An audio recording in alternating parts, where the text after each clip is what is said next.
Back here with local butter. I'm here with Kent of Thump Coffee, one of my favorite coffee spots in town. There's one of many. So tell us a little bit about your approach here to customer service, coffees, and what makes it so special. And this place is packed all the time, Right. And it's jammed and active, and got a great crowd in here all the time. Yeah, well, It's a great buzz, no pun intended. But there really is all the time. it's cool. Thanks, man.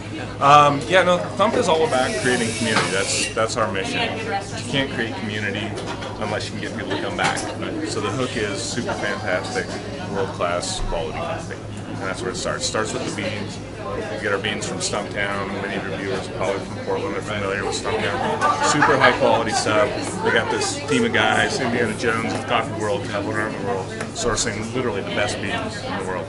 So we serve those fresh. Nothing's over 10 days old. Yeah, so 10 days. I mean, that's got to be a process that demands a lot of you and your employees. Absolutely, yeah. Every bean or every bag gets marked with a date. We pay very close attention to it. And I say 10 days, but realistically, most stuff is served between 4 and 7 days old. We get shipments regularly all week long, so it's pretty easy to manage and understand. Right. And I think art's part of the scene. Obviously, we've got art always on the wall. It's changing. We've got the kids are involved, with the art program. So I mean, this is what I think makes the community coffee shop happen. Yeah. I mean, so much of Thump is that way. It's really cool. Like if I had designed Thump entirely, it probably would have ended up looking like my garage, right? But right from the beginning, people have been involved in Thump. Even the wishes on the ceiling that you see right now, it started out as an art installation that came from one of our customers, and it became such a community staple and a customer involvement. Each one of these wishes, we have over 2,000 wishes up there right now. Each one came from a customer who put some creativity, some heart, and some soul into creating a little work of art, and some real heart into thinking about what they wanted for the world. And we put it up on the ceiling.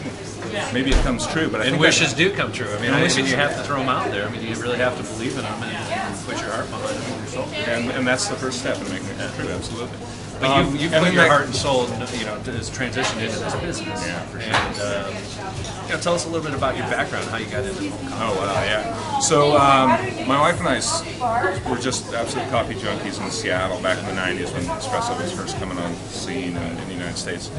And we fell in love with a couple different places in Seattle. And we found one place, we searched it out, thought that was absolute best. Found another place, said, oh no, this is actually better than the last one.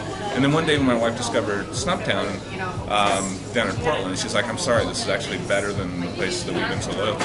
Well, it turns out that each of those places, the head roaster was Dwayne Sorensen, the guy who started Stumptown. Now, we didn't know this until we started a relationship with Stumptown here. And so it was just a validation that our palate was chasing this one guy around, and it was a pretty cool coincidence for us. So once we did that, it was like, okay, this decision to work with Stumptown is great.